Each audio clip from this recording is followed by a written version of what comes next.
네, 정성균입니다. 오늘은 2024년 변호사 시험 행정법 부분 사례에 대해서 해설 강의를 해드리겠습니다. 일단 문제 자체가 매우 어렵거나 좀 낯설거나 그런 문제는 아니고 기존의 변시라든가 또는 다른 특히 이제 5급 공채에 출제됐던 문제가 다시 나왔다는 게, 특히 이제 일단 이문 같은 경우는 전년도, 즉 바로 직전 2023년 7월에 본 6월인가요? 7월인가요? 그때 본 5급 공채 시험 문제와 거의 똑같은 문제를 냈다는 거. 그래서 최근 트렌드가 그 직전 또는 그 직진년도, 그러니까 하여튼 한 2, 3년 전으로 출제된 5급 공채 시험 문제, 입법고시 문제, 법원행시 문제 이런 것들의 사례를 그대로 갖다 쓰는 그런 경우가 많이 있다 보니 앞으로 또 다음 시험을 대비하실 때 타시험, 특히 5급 공채, 입법고시, 법원행시, 최근에 출제된 한 5년 정도 이내에 출제된 5급 공채, 입법고시, 그 다음에 법원행시 기출문제들 꼭 한번 확인해 보시길 바라요. 그래서 특히 법전협 모의고사보다 그 타시험 기출문제가 더 많이 출제된다는 게 이게 이제 특별한 좀 특징이다 할 수 있겠죠. 자, 한번 살펴봅시다.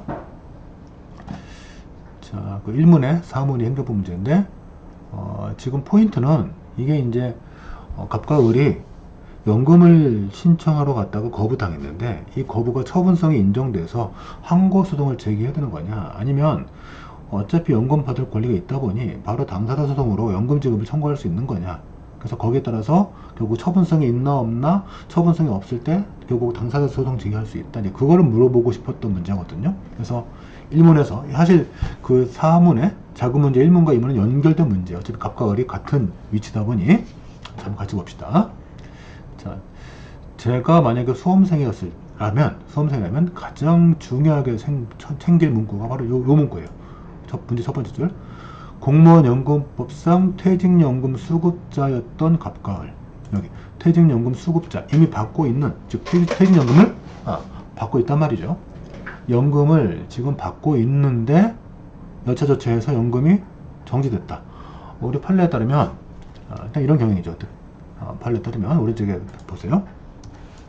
공무원이 연금을 받을 자격이 생겨서 최초로 연금을 신청했는데 이게 거부되거나 또는 일부만 지급되는 결정 나, 일부 지급은 일부 거부죠. 자, 이럴 때는 이게 처분이다.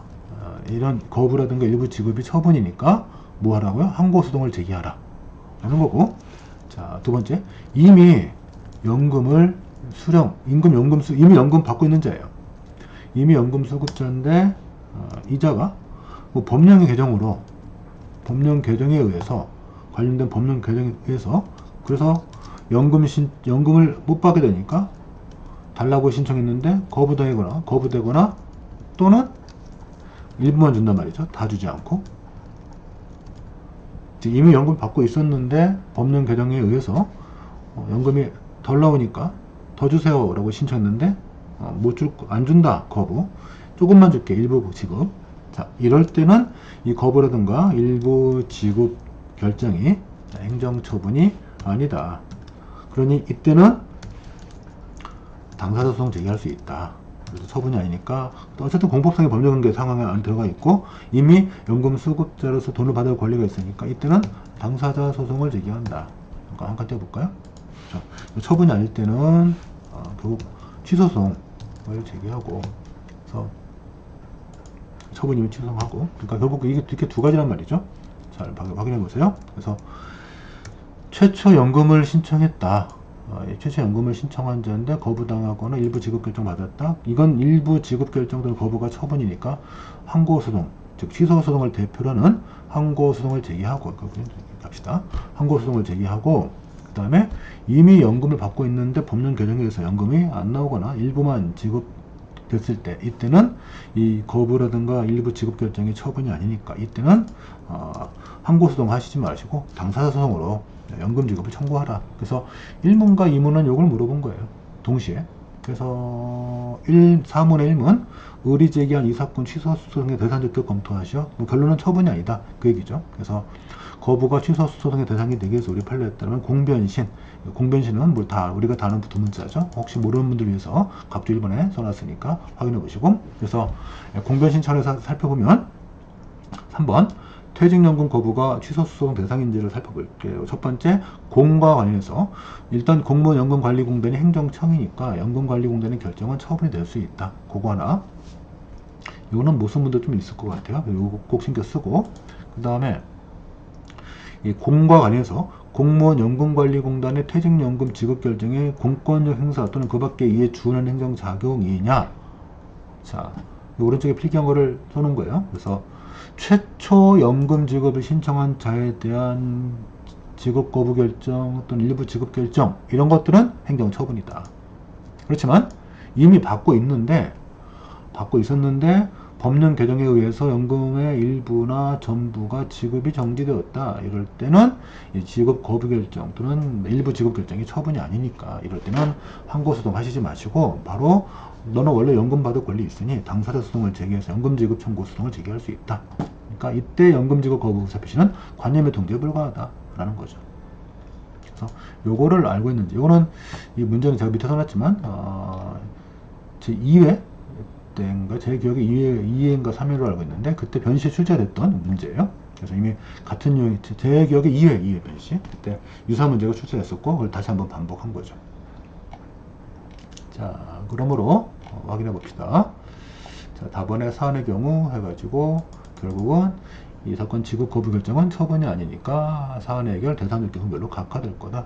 관련 내용들은 행정부행정부 12판 기준 278면, 311면 등에 자세히 나와 있으니까 확인해 보시고, 그래서 참고 판례 두 가지 갖고 왔어요. 그래서 첫 번째 참고 판례는 최초 연금 신청에 대한 연금 지급 거부 결정 또는 일부 지급 결정은 처분이다라는 거고, 그 다음에 두 번째 참고 판례는 이미 연금을 받고 있는 자가 법령 개정에 의해서 연금 액수가 줄어드니까 또는 안 들어오니까 연금 지급 신청했다가 거부당하거나 또 일부 지급 결정 받았을 때 이럴 때는 이게 행정처분이 아니고 이때는 연금 받을 권리가 이미 있는 걸 전제로 해서 당사자 소송으로 연금 지급 청구 소송을 제기할 수 있다. 이게 참고 판례 2번이 되니까 확인해 보세요.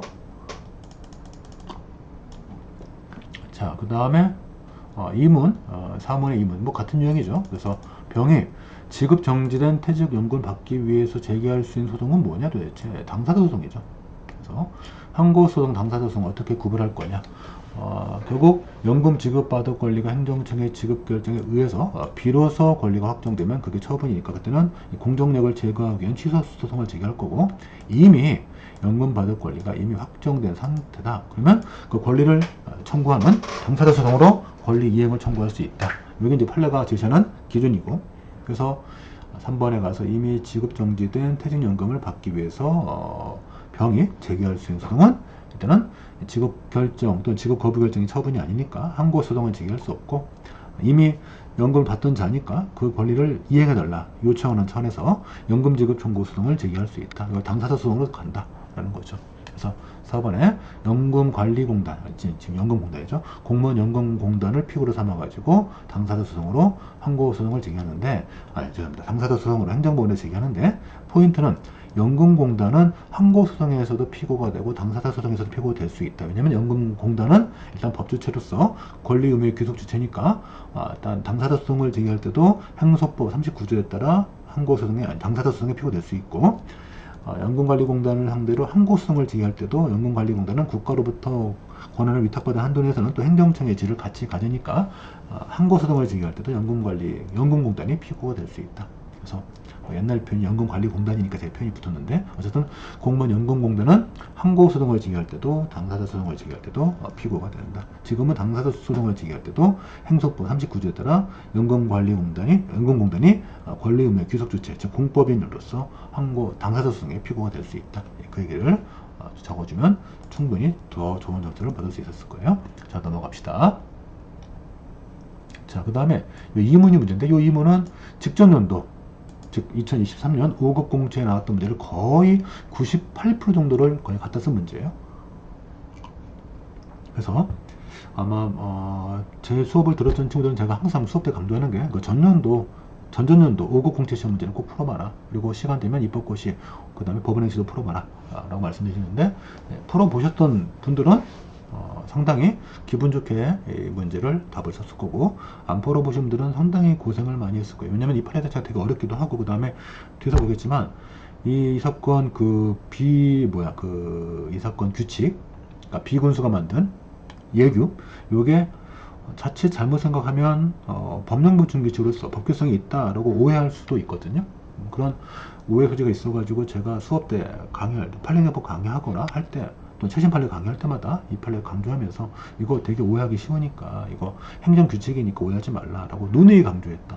그래서 그렇게 강조했던 판례인데 또 나왔고, 특히 전년도 5급 공채에 똑같은 문제가 나왔기 때문에 기출문제에 대한 공부를 좀 게을리하지 말라, 그런 차원에서 문제를 또 내셨다고 생각이 들어요.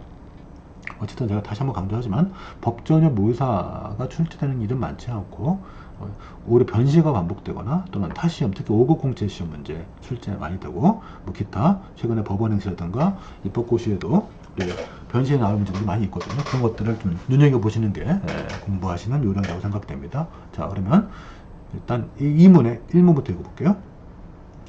이 사건 거부 사유, 거부 처분의 제 첫 번째 사유. 첫 번째 사유가 여기 문제 있죠. 토지 형질 변경을 허가할 때 주변 환경이라든가 경관과 조화를 이루지 못한다. 조화, 불확정 개념. 조화를 이루지 못하기 때문에 개발행위 허가 기준을 충족하지 못한다. 요거. 그래서 이런 제1 거부 사유된 법원의 사법심사 방식과 그 한계에 대해서 설명하시오. 출제자가 사법심사가 가능한지 사법심사 방식을 물어보면 어차피 나올 거는 뻔해요. 첫 번째, 판단여지. 그리고 우리 판례는 판단여지를 다 재량의 문제를 보니까 결국은 재량을 묻는 거죠. 판단여지. 그 다음에 특별 권력관계. 그 다음에 우리 교과서 맨 앞에 있는 통치행위. 이 세 가지가 이제 사법심사의 한계를, 법원이 여기까지도 개입할 수 있는가, 사법심사 한계와 관련된 논의인데, 일단 설문에서 통치행위는 전혀 관계없으니 지우고, 그 다음에 특별권력관계, 뭐 특별한 특수한 신분관계 설정된 거 아니죠? 지워버리면 결국은 출제자가 물어본 것은 판단여지에 관한 얘기를 물어봤고, 우리 판례는 판단여지를 인정하지 않으니까 결국은 재량에 대한 사법심사 방식과 그 한계에 관한 설명을 해야 되는 거죠. 그래서 일단 출제자가 문제에서 묻는 것을 언급하는 선에서 이렇게 법률 요건에 이런 조화 같은, 주변 환경과 경관과 조화를 이룰 것, 이렇게 조화라는 말이 전형적인 불확정 개념인데, 이것이 이제 과연 어떤 내용의 의미를 담고 있는지는 결국 전문가들 집단만 알 수 있을 거니까, 이런 불확정 개념의 해석과 적용에 있어서 행정청의 판단을 존중하는 것, 이게 바로 판단여지거든요. 그래서 일단 판단여지를 먼저 언급을 하고 자연스럽게 판단여지 부정서로 넘어간 다음에 재량권의 일탈남용 문제를 해결하는 방식, 이게 이제 이 문제를 풀어가는 가장 핵심적인 내용이죠. 자, 그래서 먼저 판단여지부터 이런 불확정 개념에 대한, 즉 경관과 조화를 이룰 것, 적정할 것, 적절할 것, 이런 불확정 개념에 대한 행정청의 판단에 대해서 사법부가 그 행정청의 판단을 존중하기 때문에 사법심사를 하지 않는 것, 법원에서 심사를 자제하는 것, 이게 바로 판단여지 이론이죠. 판단여지. 자, 판단여지가 적용되는 영역은 그 두 문제로 보통 제가 많이 외우는 비구미행, 비군이를 미행한다. 비구미행. 그래서 비대처적 결정, 이런 시험 면접 같은 거죠. 면접 같은 거, 주관식 시험, 면접 이런 것들은 그 상황을 대신할 수 없으니까 비대처적 결정, 그 다음에 구속적 가치평가, 어떤 합의제위원회의 결정, 그 다음에 미래예측 결정, 행정정책 결정, 뭐 이런 것들이 주로 판단여지가 문제가 되는 영역인데, 지금은 미래예측 결정에 가깝다고 생각이 되고, 그 다음에 판단여지가 인정된다면 법원은 사법심사를 자제하는 거죠. 할 수 있지만 안 하는 거죠. 그래서 법원이 사법심사를 자제하는 것이고, 물론 판단여지도 판단기관이 구성상의 하자가 있거나 또는 절차 규정을 준수하지 않았거나 행정법에 위반한 칙을 위반하거나 이럴 때는 판단여지가 인정되지 않고 법원이 사법심사를 할 수 있게 돼요. 자, 다음 페이지 넘어가면, 그러면 이제 가장 핵심이죠. 판단여지하고 일반 우리가 알고 있는 재량이 구별되는 거냐 해서, 판단여지하고 재량을 구별하자라는 게 전통적인 다수설, 긍정설, 그래서 판단 여지는 법률 요건의 문제인데, 판단 여지는 법률 요건의 문제인데 비해서 재량은 법률 효과의 선택의 문제고, 그 다음에 판단 여지는 법원이 스스로 자제하는 거니까 법원에 의해서 주어지는 거지만, 재량은 입법자가 처음부터 입법할 때 뭐뭐 할 수 있다 규정하는 거니까 입법자에서 주어진다 해서 이 둘을 구분하는 견해가 전통적인 다수의 견해인데, 우리 판례에는 판단 여지하고 재량을 구분하지 않고 있다. 구별시리가 없다. 다 재량의 문제로 보고 있죠. 판례의 태도가 부정설. 그래서 그런 판례 입장에 따른다면 판단 여지를 인정하는 것 대신에 재량권의 일탈 남용이 있는지 여부를 심사하고 있다. 이게 우리 판례는 판단 여지를 실제로는 인정하지 않고 있다. 그래서 판단 여지에 해당하는 것들도 그냥 재량을 좀 더 많이 인정할 뿐이지 결국은 재량의 문제로 보고 있다. 자, 그러면 저처럼 판단여지 부정설을 취하거나 판례 입장을 따라갈 때 이 판단여지 부정설을 취할 때 결국 이 사건 행위는 재량 처분이 되고 재량 행위에 대한 사법심사 방식은 어떻게 되는 거냐. 결국 재량 행위는 법원의 어떤 독자적인 결론을 도출하지 않고 그냥 재량권이 일탈 남용이 있는지만 판단한다. 그러니까 결국 재량 행위는 법원의 독자적인 결론을 도출하지 않는다는 게 사법심사 방식이고, 그 한계는 재량권의 일탈 남용이 없어야 된다. 이게 이제 한계가 되는 거죠. 이게 기석행위하고 차이점이고, 따라서 행정청의 판단에 있어서 뭐 현저하게 합리성을 결여했다라든가 또는 행정법의 일반 원칙을 위반했다, 그런 특별한 사정이 없는 한 일단 행정청의 판단을 최대한 존중하자. 이게 이제 이런 재량행위에 대한 사법심사 방식, 특히 이제 어떤 재량이 많이 인정되는 판단 여지를 볼 수 있는 그런 영역에 대한 사법심사 방식이죠. 그래서 재량행위 이유는 법원이 독자적인 결론을 도출하지 않는다는 게 사법심사 방식에 관한 내용이고, 결국은 재량권의 일탈 남용이 있는지만 판단하는데 이게 사법심사의 한계가 되겠고. 자, 5분의 사안의 해결. 그래서 저처럼 판단여지 부정설을 취하거나 판례 입장에 서 있을 때는 행정청의 판단에 재량권이 인정되고, 이 행정청의 판단이 현저하게 합리성을 결여했다 또는 비례원칙 또는 평등원칙을 위반했다라고 볼 만한 특별한 사정이 없는 한 일단 법원은 최대한 존중해서 적법한 걸로 취급해야 된다 라는 얘기예요. 그래서 밑에 해설 추천은 판단 여지와 관련된 부분이 49페이지, 재량이 47페이지가 되니까 챙겨보시고. 자, 그 다음에 2문 제2거부 사유를 당부를 판단하는, 제2거부 사유가 위에 있죠. 한번 읽어볼게요. 이 사건 사업 부지가 왕복 2차로 이상의 포장된 도로로부터 100m 이내 입지에서 비군 개발행위 허가 운영 지침에 반한다. 결국 비군 개발행위 허가 운영 지침의 성격을 봐야 되겠죠. 이것이 만약에 법규성이 있으면 이거 위반되면 위법이고, 이게 만약에 행정규칙에 불과하면 이거를 위반해도 위법이 아니라고 할 테니, 결국 비군 개발행위 허가 운영 지침의 법적 성격에 들어가지고 이 저촉 여부를 판단해 볼 수 있다. 이 비군 개발행위 허가 운영 지침이 법규성이 있는지 없는지를 판단하는 게 이 문제의 포인트. 만약에 이것이 법규성이 인정되면 위반하면 위법, 그렇지만 이게 행정규칙에 불과하면 이걸 위반해도 위법이 아니고 이걸 따라가도 적법하다고 단정할 수 없는 거다. 이거를 일단 기본적으로 머릿속에 넣어놓고, 이 비군 개발행위 허가 운영 지침은 어떻게 나왔나 보니까, 그는 국토교통부 장관이 정한 개발행위허가 운영지침, 이 국토교통부 훈령, 여기서 온 건데, 이것의 법적 성격이 밝혀지면 더 쉬워지겠죠. 우리 판례에 따를 때 이 국토교통부 장관이 정한 개발행위허가 운영지침, 이게 행정규칙에 불과하다라고 봤단 말이에요. 그럼 왜 그런지, 이 부분이 왜 어려운지를 한번 따져볼게요. 제가 옆에 문제 한번 갖고 볼게요. 자, 이게 이제 실제 문제인데, 문제 보면 3조 조문이 있거든요.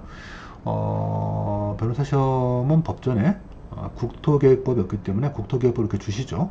5급 공채는 국토계획법이 법전에 있으니까 안 주는데 변신을 준단 말이죠. 자, 국토계획법 56조 개발행위 허가, 그 다음에 58조 개발행위 허가 기준, 그리고 대통령령으로 정할 수 있다. 자, 그렇게 만들어진 게 대통령령, 국토계획법 시행령에서 개발행위 허가 받는 행위들, 그 다음에 대상들, 뭐 허가 받지 않은 경면행위 이런 걸 적어놨단 말이에요. 자, 적어놨고, 자, 그 다음에 시행령이 있습니다. 시행령 56조 가면 개발행위 허가 기준은 별표 1-2와 같다면서 세부적인 기준을 정할 수 있다 해서 마치 위임을 한 것처럼 보이지만, 이게 위임을 한 게 아니고 그냥 세부적인 기준 니네가 정할 수 있다, 니네 지자체가 원하면 정할 수 있다라고 그냥 어떤 허락한 거지 위임한 게 아니거든요. 그래서 요 자칫 잘못하면 국토법 시행령 56조 1항과 상, 요게 위임 규정이다 라고 생각해서, 그래가지고 이 사건 국토교통부 장관이 정한 개발행위허가 운영 지침 및 상위법의 위임을 받은 법령 보충 규칙이다라고 오해할 수 있는데, 그게 아니고, 이거는 위임한 게 아니고, 좀 만들어라, 위임한 게 아니고, 니들이 원하면 만들 수 있어. 그냥 허락한 거예요, 허락한 거. 그래서 그냥 허락에 따라 가지고 장관이 지침을 정했고, 그 지침에서 다시 한번 각 지역마다 또 다른 지침 정할 수 있어 해가지고 비군수가 자기 나름대로 또 다시 만든 게 비군 예규가 되는 거죠. 따라서 결국은 시행령까지는 법규성이 있지만 장관이 정한 이 사건 교통부 훈령은 법규성이 없고, 그리고 당연히 그에 따라서 만들어진 이 사건 비군 예규도 법규성이 없다. 행정규칙에 불과하다. 그거 알고 있느냐? 그걸 물어보고 싶었던 거예요. 그게 포인트. 자, 그래서 그 부분 한번 챙겨봅시다. 자, 국토법상 개발행위 허가가 일단 강학상 허가. 물론 이걸 예외적 승인으로 보는 분이 없잖아 있는데, 일단 뭐 제가 볼 때는 누구나 할 수 있는 건데, 다만 묶어놨다가 일단 요건만 갖추면 풀어준다. 다만 풀어줄 때 금지 요건 자체가 불확정 개념이 돼 있다 보니 이 부분을 해석함에 있어서 재량권이 인정된다. 해서 앞에 썼던 거 고려해가지고 국토법상 개발행위 허가 강학상 허가지만 재량행위다. 이런 것도 아닌데 핸드북 위판에 가면 개발행허가 파트에 다 제가 적어놨거든요. 강론 뒤쪽에 개발행허가 부분 보면 다 적어놨으니 한번 참고해 보시고.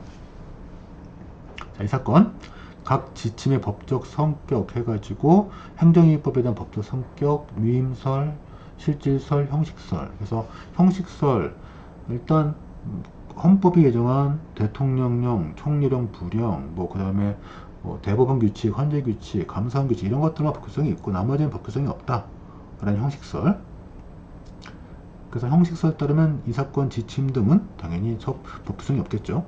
그 다음에 실질설, 국민의 권리 의무를 규정하면 법규성이 있다 라고 하는데, 실질설 따라도 이거 국민의 권리 의무를 직접 규정하는 게 아니고 어떤 처분의 방향이라든가 처분의 어떤 절차를 정한 거니까 법규성이 없다고 볼 거고, 위임설을 따라가도 이 사건 위임이 있는 게 아니고 그냥 니네가 만들 수 있어 허락하는 거니까, 이거 만들어라 위임한 게 아니고 이런 것들을 할 수 있어 라고 허락한 거니까 이건 위임이 아니에요. 그래서 위임설더라도 법규성이 아니다, 인정 안 된다. 그러니까 형식설을 취하든 실질설을 취하든 위임설을 취하든 이 사건 지침은 각각 법규성이 없다. 그래서 판례도 나번에 사안의 경우 국토교통부 장관이 정한 이 사건 교통부 훈령은 위임이 없고 국민의 권리 의무 규정하는 거 아니고, 그래서 행정규칙에 불과하다. 그 다음에 이 사건 운영 지침도 행정규칙에 불과하다. 특히 개발행 허가가 재량이다 보니까 이 재량행위에 있어서 재량권 발동에 관한 기준을 정한 게 장관이 정한 훈령이다. 그래서 우리가 개발행 허가가 재량인지를 밝히는 이유는 이것에 개발행 허가를 어떻게 발급할 것인가를 정하는 개발행 허가 운영 지침, 이게 결국 재량행위를 어떻게 재량권 행사할 건지를 정한 지침이니까 재량준칙에 불과하다. 그 얘기를 하고 싶어서 요 앞에 이번에 개발행 허가의 법적 성격을 써놓은 것이고, 결국 정리하면 국토교통부 훈령도 행정규칙, 그리고 그에 따른 비군 예규도 행정규칙. 그러면 4번에 가서 행정규칙은 내부적 효력밖에 없죠. 그냥 간접적 대적 구성력을 가질 뿐이니까 결국 행정규칙에 위반된 처분이 우리가 위법하다고 단정할 수 없고, 다만 뭐 사실오인 또는 행정법 일반원 지위반 이런 것들을 가지고 위법 여부를 판단해야죠. 결국은 상위 법령, 즉 구성에 있는 상위 법령의 규정과 입법 목적, 행정법의 일반 원칙 위반 여부, 이거에 따라 가지고 판단한다. 요거에 따라서 위반 여부 판단한다 라는 거. 자, 각주에 보시면 제가 개인적인 힌트 몇 가지 적어놨으니 꼭 한번 챙겨보세요. 그래서 훈령이나 예규가 나면 법규성 인정 안 하는 게 좋겠다, 그런 것도 적어놨고. 자, 그러면 7페이지 가서 비군 예규에 따른 거부 처분의 위법 여부. 비군 예규가 뭐 타당한 거냐, 뭐 특별히 잘못 만들어진 거라 보여지진 않고, 그래서 비군 예규에 근거한 이 사건 거부 처분 위반 여부. 물론 비군 예규가 법규성 없기 때문에 이걸 따라갔다고 무조건 적법하다라고 단정할 수 없지만, 기타 뭐 합리적 기준에 비춰봤을 때 행정법의 일반원 위반 여부, 뭐 기타 여러 가지 사정을 고려봤을 때 특별히 뭐 잘못된 판단이다라고 보여지지도 않다. 그러니 결국은 이 사건 처분은 적법한 걸로 판단된다. 네, 그러면서 제가 밑에 이 문제는 그 2023년 작년 5급 문제가 진짜 98%, 99% 똑같은 문제거든요. 그래서 이 배경 판례가 여기 나와 있으니 판례경법에 68면에 있으니까 찾아서 한번 공부해 보시고, 혹시 없는 분들 위해서 제가 걸고 왔으니 같이 공부를 해보세요. 자, 넘어갑시다. 그 다음에 3은 요것도 사실 그 전전년도, 그러니까 2022년도 5급에 출제됐던 지방자치법 169조, 아니 9법이고 188조 요거를 물어본 건데 뭐 거의 같은 문제로 물어봤죠. 그거보다는 좀 더 쉽게 나왔고요. 그래서 같이 보시면, 비군수는 직권 취소하고 개발행위허가 처분했다. 이에 A 도지사는 비군수의 개발행위허가 처분을 취소하기 위해서 필요한 조치를 하려고 하는데, 도지사가 취할 수 있는 지방자치법상 조치, 그래서 지자체장이 한 거, 즉 또는 하급 지자체장이 한 거를 감독기관으로서 상급 지자체장이 하려면 일단 이 처분을 취소할 수 있는 조문 지방자치법 188조, 이른바 시정명령 및 직권 취소정지, 요거를 이제 물어보고 싶었던 거고, 이때 지방자치법상 불복수단이 188조 6항에 있으니까 그걸 써보라고 물어보신 거죠. 그래서 먼저 시험 문제 네 가지, 그러니까 국배법 6조 이른바 비용부담자 책임 나갈 때, 그 다음에 지방자치법 22조 특히 1항 조례 제정 사무, 조례 사항적 관계, 그래서 어떤 조례가 자치법규나 그 다음에 조례가 자치사무라든가 단체임 사무에 관한 조례, 이른바 자치조례일 때는 오케이지만 기관임인 사무에 관한 조례는 상위법에 위임이 있을 때만 허용된다는 지방자치법 22조 1항 조례 사항적 관계. 그 다음에 지자법 188조 지금처럼 시정명령 및 그에 따른 취소정지. 그 다음에 189조 직무의 명령, 그래서 188조는 좀 이따 보겠지만 자치사무에 관한 통제수단, 189조는 기관임 사무 통제수단, 그래서 그걸 물어본 거고, 그래서 이 네 가지를 출제하면 사무유형의 구별기준, 사무유형의 구별기준 요거를 반드시 써주시길 바라고.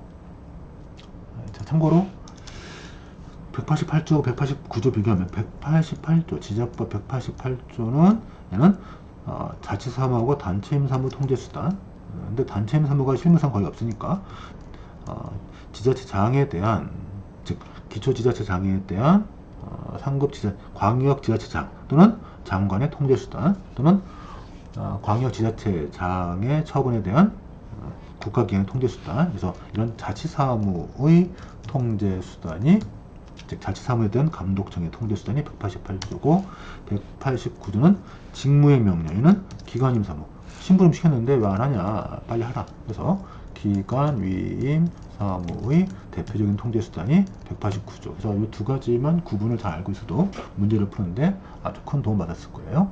그래서 이것도 제가 보통 파이널 강의하거나 뭐 강의할 때, 지방자치법 설명할 때 꼭 설명해 드리는 내용이죠. 실제로 그래서 작년 시험은 제가 강의했던, 특히 이제 평소에 강의했던 수업들 충분히 들으셨으면 어렵지 않게 다 풀었을 거예요. 특히 제가 지방자치법도 아주 강조하니까. 자, 문제 소재 봅시다. 개발행위허가 사무의 법조 성격, 사무용의 구별기준. 자, 법정비수감, 요거는 이건 자치사무인지 기관임 사무인지 구별하는 방식이고, 두 문자 모르시는 분들 위해서, 자, 법령 규정이 제일 중요하고, 법령 규정으로 사무가 어떤 사무인지, 자치사무인지 위임사무인지 알기 힘들 때는 전국적으로 통일된 사무가 처리되면 국가사무가 되는데, 그게 지자체장에게 넘으면 기관임 사무 되는 거고, 애초부터 지방자치단체의 어떤 자치권을 보장하는 사무라면 자치사무가 되는 거고, 그 다음에 비용부담, 그 비용을 국가가 가져가면 국가사무인데 그게 이제 지자체장에게 위임되면 기관임 사무 되는 거고, 처음부터 지자체가 가져가면, 지자체가 비용을 내면 자치사무로 불려지고 커지고, 수입도 마찬가지, 수입을 국가가 가져가면 국가사무가 되는 거고, 수입을 지자체가 가져가면 자치사무가 되는 거고, 그 다음에 자치사무는 합법성만 통제할 수 있지만 기관임 사무는 합법성뿐만 아니고 합목적성까지 통제할 수 있다. 이런 것도 참고로 보시고, 그래서 이걸 두 문자 따서 법전 비수감이라고 적는 거고, 결국은 시험 문제에서 가장 중요한 것은 법령 규정이 제일 중요하고, 그거 가지고 잘 알기 힘들 때는 이제 지방자치법 13조가 자치사무 예시규정, 그리고 지방자치법 15조가 위임사무 예시규정이니까 그런 거 참고해가지고 공부해 보시면 되겠고, 요거를 일단 꼭 요 네 가지 국배법 6조, 지자법 22조, 188조, 189조 문제 되면 사무위원회 구별규정 꼭 쓴다고 생각하시고요.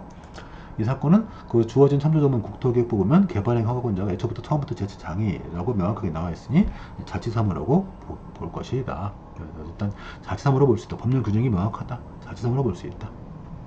그리고 당연히 개발행 허가는 아무래도 그 지역의 특성을 고려해서 발급 여부를 결정할 거니까 당연히 국가사무로 보면 안 되겠죠. 자치사무로 봐야 되겠죠. 자, 3번에 가서 A 도지사가 취할 수 있는 지방자치법상 조치, 지방자치법 188조.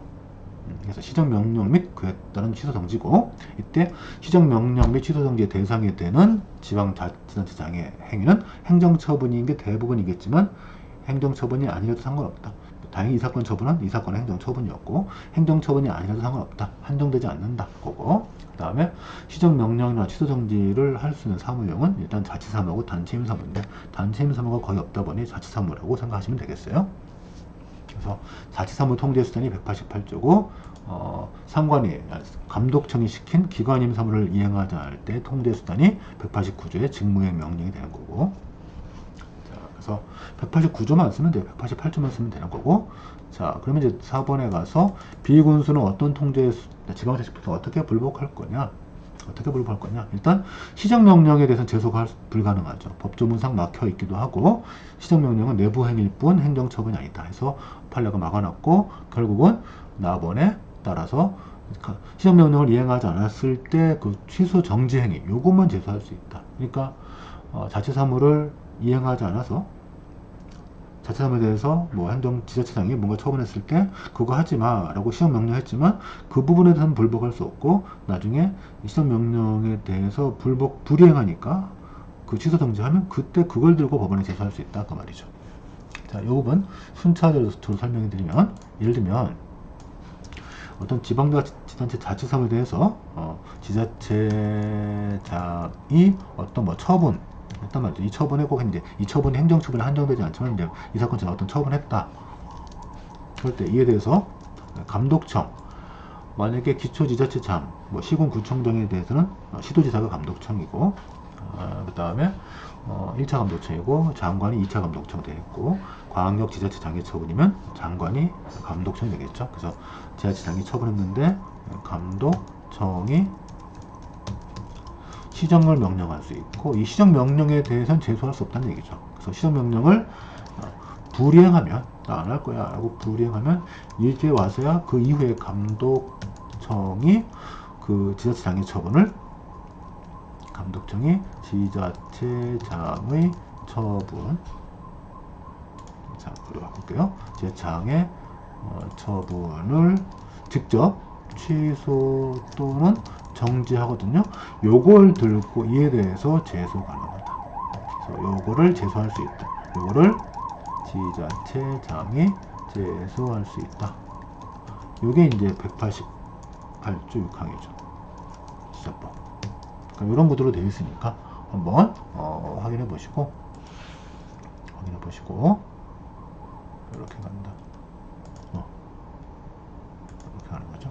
그래서 이런 과정을 가고 있으니 한번 확인해 보시고, 결국은 4번에 나번 취소정지, 감독청의 취소정지에 대해서 지자체장이 불복해서 법원에 제소할 수 있고, 법적근거 188조 6항이고 자치사무에 한해서만 제소할 수 있다 되어 있고, 판례가 이 소송을 기관 소송으로 본 적도 있고, 그래서 해당 내용이 핸드북 303면, 306면 등에 있으니까 잘 확인해 보시면 좋겠습니다. 자, 그래서 뭐 실제로 뭐 해석을 들어보면 이렇게 어렵지 않은 문제지만 사실 뭐 강론 자체를 잘 안 보시니까 그래서 어려웠을 수도 있는데, 사실 난이도만 따지면 굉장히 쉬운 문제였어요. 그리고 그 당사자 소송과 항고 소송의 구별도 사실은 굉장히 쉬운 문제인데 잘 그 뒷부분을 잘 안 보니까 아마 안 보는 부분을 골라가지고 출제를 하신 걸로 보여집니다. 문제 자체는 쉽지 않았어요. 아니, 문제 자체는 어렵지 않았어요. 되게 굉장히 쉬운 문제들이었어요. 그래서 공부를 꼼꼼하게 하신 분들은 다들 잘 풀었을 거라 생각이 듭니다. 자, 수고하셨습니다.